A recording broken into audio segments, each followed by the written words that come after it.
राजा आदित्य सिंह अपने महल के राज दरबार में अकेले उदास बैठा हुआ था कि तभी वहां पर राजपक्षी आकर राजा आदित्य सिंह से बोली,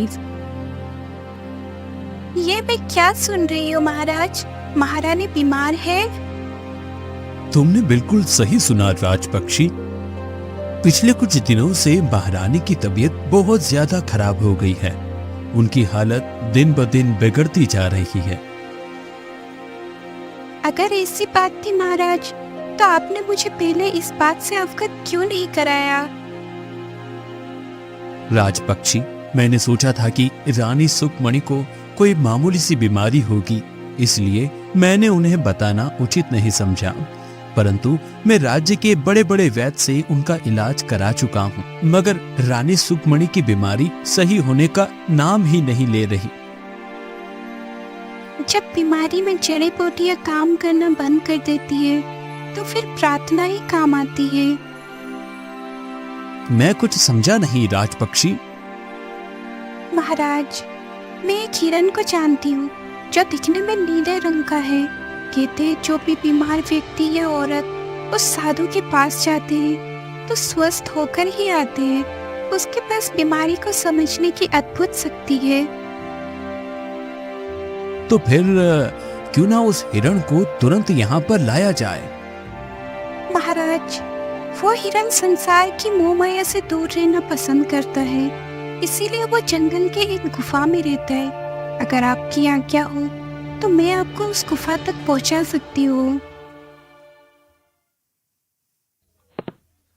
राजा आदित्य सिंह बेसब्री से उस हिरन से मिलने के लिए इंतजार करने लगा।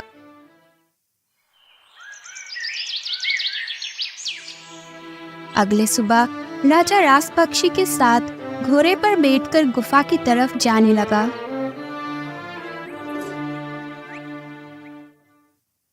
महाराज, यही है वो नीले हिरन। राजा आदित्य ने नीले हिरन को सारी बातें बता दी। राजा की बात सुनकर हिरन ने कहा, महाराज, आपकी पत्नी को विचित्र बीमारी है जो जड़ी बूटी से ठीक नहीं होगी, बल्कि एक उपाय है जिससे महारानी सही होगी। तो फिर जल्दी से मुझे उपाय बताइए हिरण महाराज। महाराज, आपकी पत्नी को कोई बीमारी नहीं है, बल्कि इनके ग्रह गड़बड़ाए हुए हैं और इनके ग्रहों को सही करने के लिए आपको दूसरा विवाह करना होगा। दूसरे विवाह के पश्चात जो आपको संतान होगी, महारानी को उस संतान को अपने संतान की तरह 2 वर्षों तक पालन करना होगा। तभी उनके ग्रह सही हो सकते हैं और ये स्वस्थ हो सकती हैं। ये सुनकर राजा आदित्य बुरी तरह से चौंकते हुए बोला, महाराज, ये आप कैसी बात कर रहे हैं? मेरा पुत्र राजकुमार कर्ण जवान हो चुका है। कुछ ही समय में वो इस राज्य का राजा बन जाएगा और इस आयु में आप मुझे दूसरा विवाह करने की कह रहे हैं? महाराज, राजा तो 2-2, 3-3 विवाह करते हैं और आप तो अपनी पत्नी के ग्रह सही करने के लिए विवाह कर रही हैं। समय की यही मांग है महाराज। इस कार्य को आपको जल्दी करना होगा। और हाँ, ध्यान रखना, विवाह आपको किसी गरीब कन्या से ही करना होगा। नीले हिरन के मुंह से ये बात सुनकर राजा आदित्य चिंतित अवस्था में अपने महल में आ गया।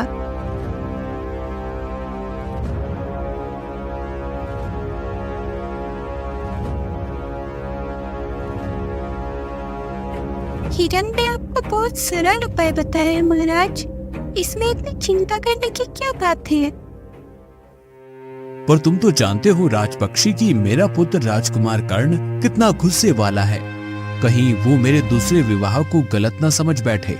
उसके दिमाग में कहीं ये गलतफहमी न आ जाए कि मैं उसका अधिकार अपने दूसरे पुत्र को देने की सोच रहा हूँ।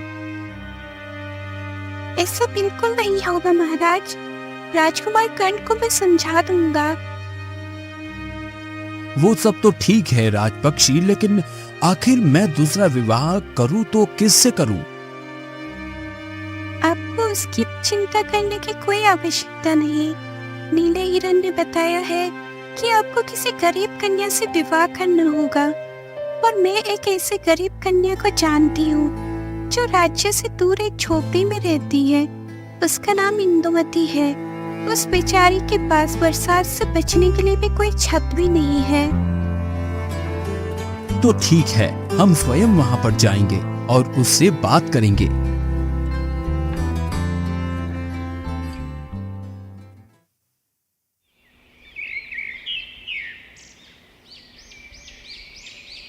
अगले दिन राजा आदित्य राजपक्षी के साथ जंगल में बनी हुई उस झोपड़ी के अंदर चले गए, जहाँ पर एक सुंदर स्त्री बैठी हुई थी।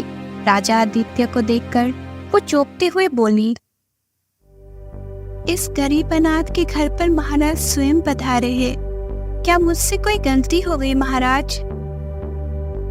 तुमसे कोई गलती नहीं हुई है इंदुमती। दरअसल मैं तुमसे विवाह की बात करने के लिए आया हूँ। मैं कुछ समझी नहीं महाराज। महाराज तुमसे विवाह करना चाहता है इंदुमती? यह सुनकर इंदुमती अविश्वास भरी नजरों से राजा आदित्य की ओर देखने लगी। तुम एक अनाथ हो। अगर तुम्हारा महाराज के साथ विवाह हो जाएगा तो तुम्हें एक पति मिल जाएगा और तुम अपना जीवन रानियों की तरह व्यतीत करोगी। तभी राजा आदित्य राजपक्षी की ओर देखकर बोले, नहीं राजपक्षी, मैं पहले इंदुमती को सारी बात बताऊंगा। उसके बाद अगर इंदुमती मुझसे विवाह करने के लिए तैयार होती है तभी मैं विवाह करूंगा। इतना बोलकर राजा आदित्य इंदुमती को रानी सुखमनी की बीमारी की और साधु के उपाय की सारी घटना बताते हुए बोले, और मैं तुमसे इसलिए विवाह करना चाहता हूँ इंदुमती। तभी मैं कहूँ महाराज कि अचानक से मेरे किस्मत के सितारे कैसे पलट गए।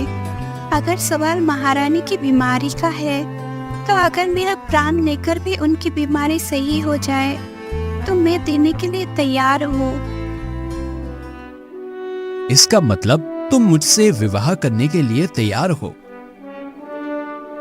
इंदुमती शर्माते हुए बोली, हाँ महाराज मैं तैयार हूँ। राजा आदित्य ने उसी दिन इंदुमती से विवाह कर लिया। समय ऐसे ही बीतता रहा। एक वर्ष के पश्चात रानी इंदुमती ने एक सुंदर पुत्र को जन्म दिया। सुंदर पुत्र का हाथ में देते ही राजा आदित्य के मन के अंदर एक पिता का प्रेम उमड़ पड़ा और वो खुशी से चहकते हुए अपनी पत्नी रानी इंदुमती से बोला, इंदुमती, आज तुमने मुझे बहुत ज्यादा प्रसन्न कर दिया। आज से हमारी संतान का नाम जय रखते हैं। महाराज चाहिए, मेरी संतान को रानी सुखमनी को दे आइए। अब मैं अपने पुत्र को 2 वर्ष बाद ही देखूंगी। मुझे तुमसे यही उम्मीद थी रानी इंदुमती।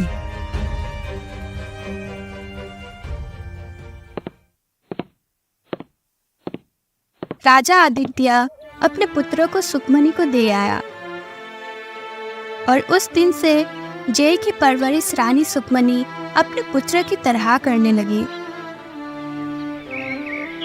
और ऐसे ही 2 वर्ष बीत गए। 2 वर्ष बीतने के पश्चात रानी सुखमनी अपने पति राजा आदित्य से बोली, अब मैं अपने आप को बिल्कुल सही महसूस कर रही हूँ। मुझे ऐसा लगता है जैसे कि मैं स्वस्थ हो गई हूँ। मैं अपने शरीर में ताकत भी महसूस कर रही हूँ। इसका मतलब नीले हिरण के उपाय से तुम स्वस्थ हो गई हो महारानी।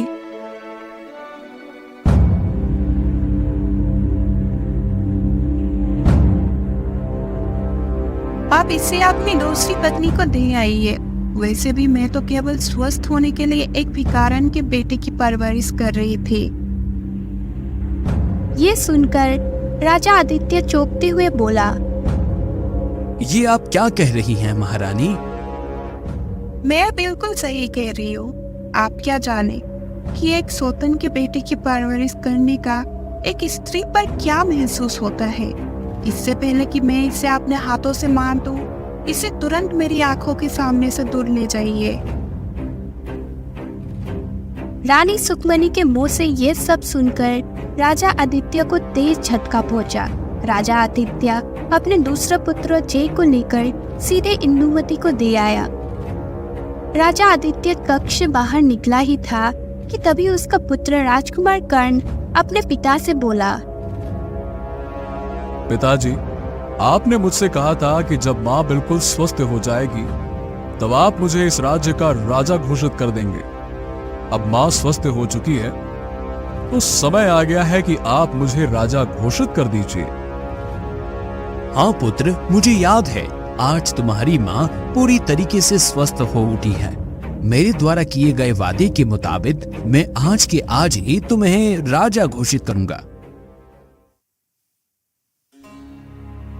राजा आदित्य ने उसी समय अपने पुत्र को राज्य का महाराज घोषित कर दिया। मगर ऐसे करते ही अगले दिन राजा आदित्य पूरी तरह से बीमार पड़ गया। काफी इलाज के बाद भी राजा आदित्य की बीमारी सही नहीं हुई। एक दिन राजा कर्ण अपने दरबार में बैठा अपना नया मित्र अशोक से हंसी मजाक कर रहा था कि तभी राजपक्षी वहां आकर राजा आदित्य से बोली, महाराज, आपके पिता की तबीयत सही नहीं है। उन्होंने आपको याद किया है। राजा कर्ण तुरंत अपने पिता के कक्ष में पहुंच गया। राजा आदित्य अपने पुत्र से बोला, मुझे नहीं लगता कि मैं अब कभी स्वस्थ हो पाऊंगा, इसलिए मैं चाहता हूं कि मेरे जीते जी तुम्हारा विवाह संपन्न हो जाए। मैंने पड़ोसी राज्य के राजा संगम सिंह की पुत्री राजकुमारी देवकी से तुम्हारा विवाह तय कर दिया है।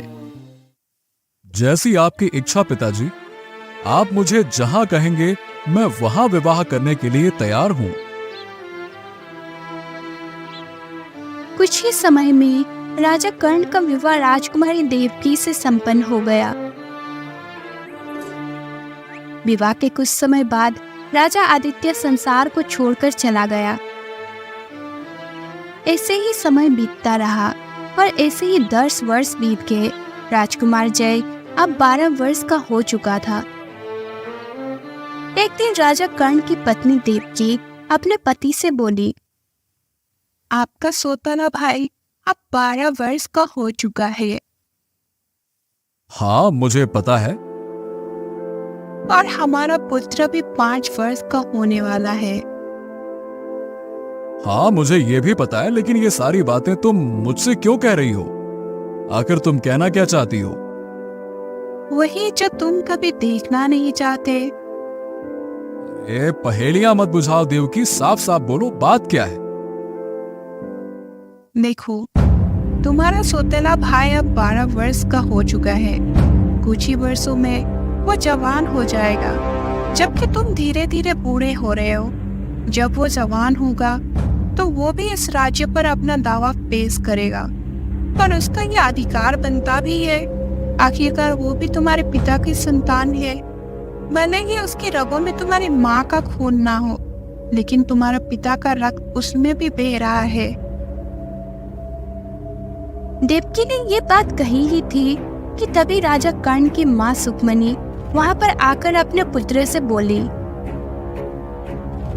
देवकी बिल्कुल सही कह रही है बेटा। तो फिर मुझे क्या करना चाहिए माँ? सही चीज हमेशा सही जगह पर होनी चाहिए। तुम्हारे पिता ने मेरे बीमारी को सही करने के लिए इंदुमती से विवाह किया था। मैं स्वस्थ हो गई। अब इंदुमती को इस महल में कोई आवश्यकता नहीं। इससे पहले कि इंदुमती अपने पुत्र को राज्य हथियाने के लिए कहे और उसका पुत्र बागी बने, तो मैं उन माँ बेटे को धक्के देकर इस महल से बाहर निकालना होगा। अपनी माँ सुकमनी की बात सुनकर राजा कर्ण बहुत गहरी सोच में डूबते हुए बोला, आप बिल्कुल सही कह रही हैं माँ। मैं आज ही उन दोनों को इस महल से धक्के मारकर बाहर निकाल दूंगा। राजा कर्ण ने ऐसा ही किया। अपनी सौतेली माँ इंदुमती और अपने सौतेले भाई जय को धक्का देकर महल से बाहर फेंक दिया। इंदुमती अपने सौतेले पुत्र राजा कर्ण से बोली, ऐसा अन्याय मत कीजिए महाराज, मैं अपने पुत्रों को लेकर कहाँ भटकूंगी। वैसे भी मेरा पुत्र कुछ दिनों से बहुत बीमार है। तुम कहीं भी भटको, परंतु एक बात याद रखना, अगर तुम दोनों इस राज्य में नजर आए तो मैं उसी समय तुम दोनों की हत्या करवा दूंगा, और ये मेरा आदेश है। तभी वहां पर राजपक्षी आ गई और राजा कर्ण से बोली, ऐसा अन्याय मत कीजिए महाराज, ये आप क्या कर रहे हैं। राजपक्षी, अपनी हद में रहो। राजपक्षी, तुम जानते हो कि महाराज के फैसलों पर उंगली उठाने वालों को भी गद्दार कहा जाता है। इससे पहले कि मैं तुम्हें गद्दार घोषित करके इन माँ बेटों के साथ जंगल में दर दर भटकने के लिए मजबूर कर दूं, यहाँ से चले जाओ। राजपक्षी गुस्से से उड़ते हुए वहां से चली गई। बेचारी इंदुमती अपने 12 वर्षीय पुत्र जय को लेकर जंगलों की ओर चली गई। इंदुमती का पुत्र जय वैसे भी बीमार था। बहुत दूर चलने के बाद जय का गला प्यास से सूखने लगा। वो अपने माँ से बोला, माँ, मुझे बहुत तेज प्यास लगी है। चिंता मत करो मेरे बेटे, यहाँ आसपास तालाब जरूर होगा। मैं अभी तुम्हारे लिए पानी लेकर आती हूँ।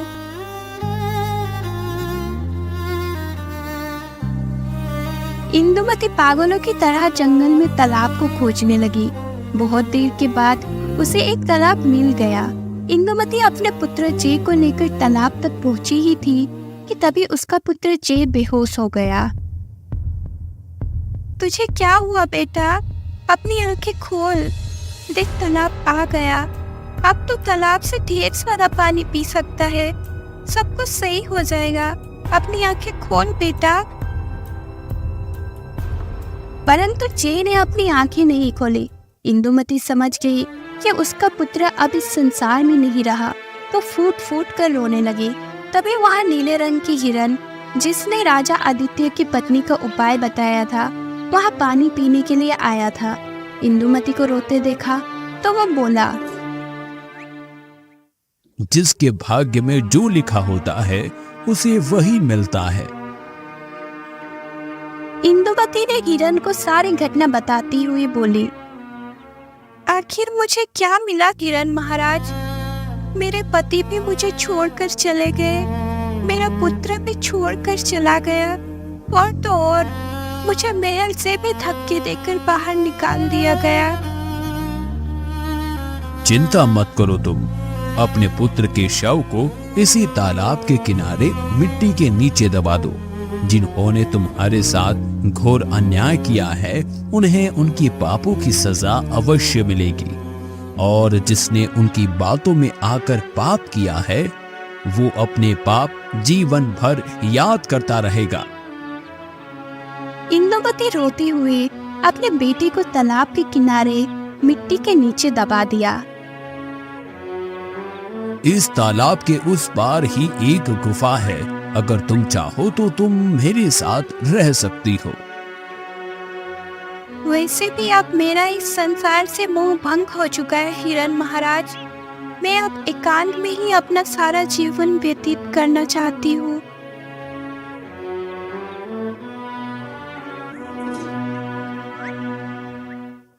इंदुमती नीले हिरन के साथ उस गुफा में रहने लगी।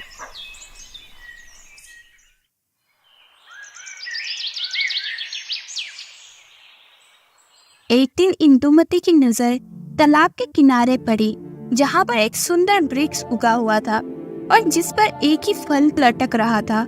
यह देखकर इंदुमती आश्चर्य से हिरन से बोली, हिरन महाराज, ये कैसा चमत्कार है? तुम जिस फल को देख रही हो उसे अपना पुत्र जय ही समझो। तुम्हारे पुत्र की मृत्यु के बाद उसकी आत्मा इस फल में समा गई है। अगर तुम चाहो तो तुम इससे बातें भी कर सकती हो। क्या सच में हिरण महाराज? ये तो मेरे लिए बहुत खुशी की बात होगी। बेटा जय, क्या तुम मुझे सुन सकते हो?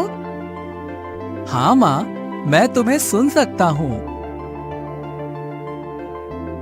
बेटा मुझे माफ कर दो, मैंने बहुत कोशिश की पर तुम्हें बचा नहीं पाई। नहीं माँ, ऐसा मत कहो, इसमें तुम्हारी कोई गलती नहीं थी।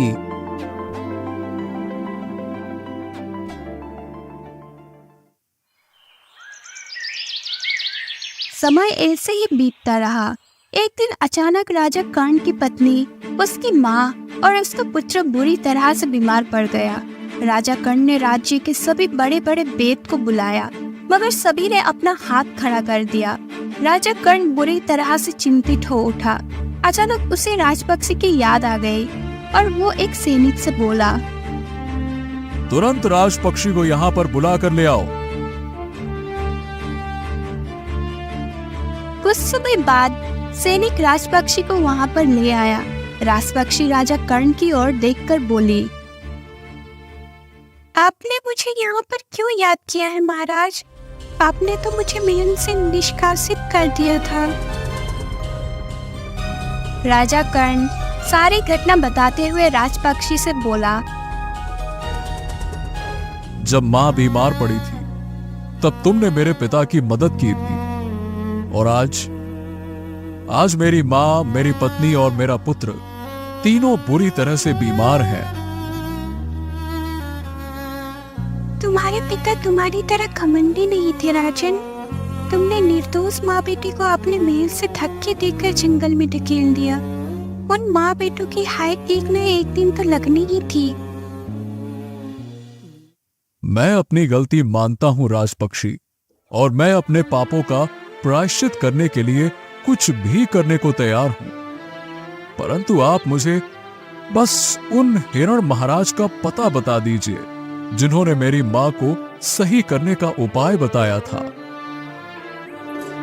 जी तो चाहता है कि तुम्हारी बात से इनकार कर दूं, परंतु मैं तुम्हारी तरह नहीं हूँ।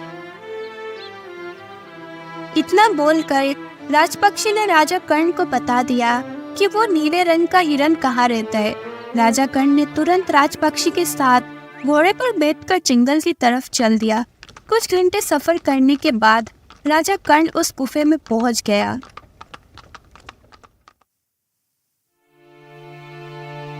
हिरण महाराज, जो करना है कीजिए, पर मेरे परिवार को घातक बीमारी से बचा लीजिए। राजकुमार कर्ण ने हिरण को सारी बातें बता दी। सारी बातें सुनने के बाद हिरण बोला, महाराज, इस संसार में केवल एक पेड़ है जिस पर केवल एक ही फल उगा है, और एक ही फल उगेगा। उस फल को खाने से ही आपकी माँ, आपकी पत्नी और आपका पुत्र सही हो सकता है, परंतु वो फल आपको किसी एक को ही खिलाना होगा। ये सुनकर राजकुमार कर्ण चौंकते हुए बोला, आप कहना क्या चाहते हैं हिरण महाराज? सीधी सी बात है, आप तीनों में से किसी एक को ही स्वस्थ कर सकते हैं, बाकी दो लोगों को अपनी जान गंवानी पड़ेगी। और हाँ महाराज, उस फल को केवल आपको ही तोड़ना होगा, और फल तोड़ने से पहले उस पेड़ की मालकिन से आपको आज्ञा लेना आवश्यक है। अगर आप बगैर उसकी आज्ञा के वो फल तोड़ेंगे तो वो फल आपके किसी भी काम का नहीं होगा।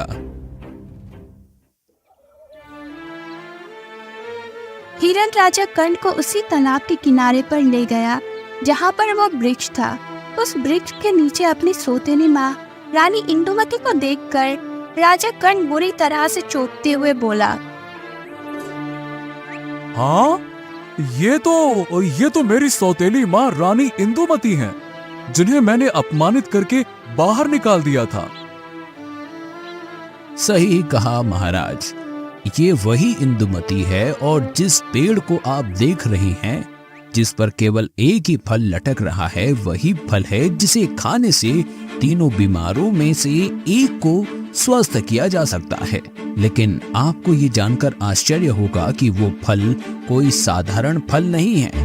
वो फल आपका सौतेला भाई राजकुमार जय ही है। ये आप क्या कह रहे हैं? मैं बिल्कुल सही कह रहा हूँ महाराज। आपने अपनी माँ और अपनी पत्नी की बातों में आकर एक निर्दोष माँ बेटे को महल से बाहर निकाल दिया। इंदुमती का पुत्र पहले से ही बीमार था। वो बेचारा तालाब के पास आकर भी पानी न पी सका और अपनी जान गंवा बैठा। आपको अपने उन्हीं कुकर्मों का फल भोगने को मिल रहा है महाराज।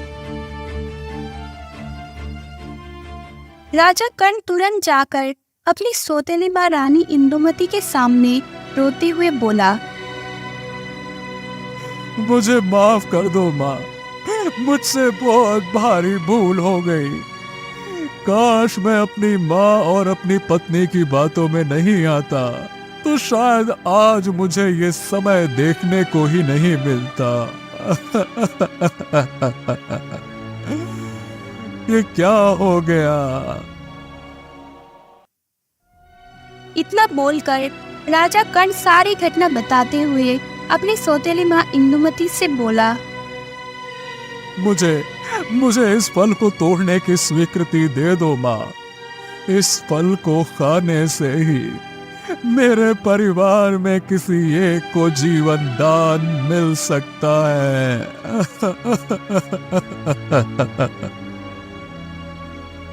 अपने सौतेले पुत्र राजा कर्ण की बात सुनकर रानी इंदुमती उस फल की तरफ देखी। माँ, आप फल तोड़ने की इजाजत दे दो। आज मेरा भाई मुसीबत में है और मैं उसकी मदद किए बिना नहीं रह सकता।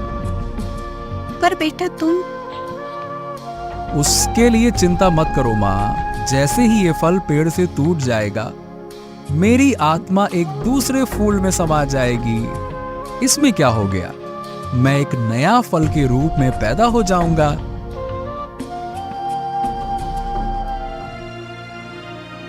राजा कर्ण, कुछ समय पहले तुम्हारे पिता भी मेरे पास आए थे और मैंने उन्हें खाली हाथ नहीं लौटाया था, क्योंकि मेरे अंदर इंसानियत जिंदा थी। आज तुम आए हो तो विश्वास करो, मैं तुम्हें भी खाली हाथ नहीं लौटाऊंगी। अगर इस फल को खाने से किसी एक का जीवन दान मिल सकता है तो तुम इसे तोड़कर ले जा सकते हो। राजा कर्ण ने तुरंत उस फल को तोड़ लिया और रोते हुए अपने माँ से बोला,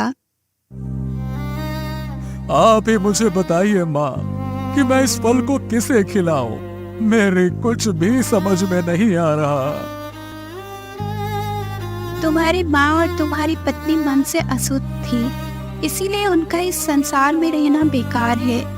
परंतु तुम्हारा पुत्र अभी केवल 5 वर्ष का है। वो बेचारा तो अभी जानता भी नहीं कि अच्छाई और बुराई क्या होता है।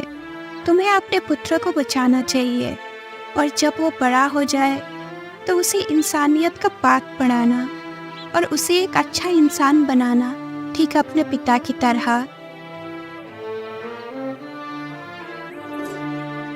राजा कर्ण नम आंखों से वहां से चला गया और उसने वह फल अपने पुत्र को खिला दिया।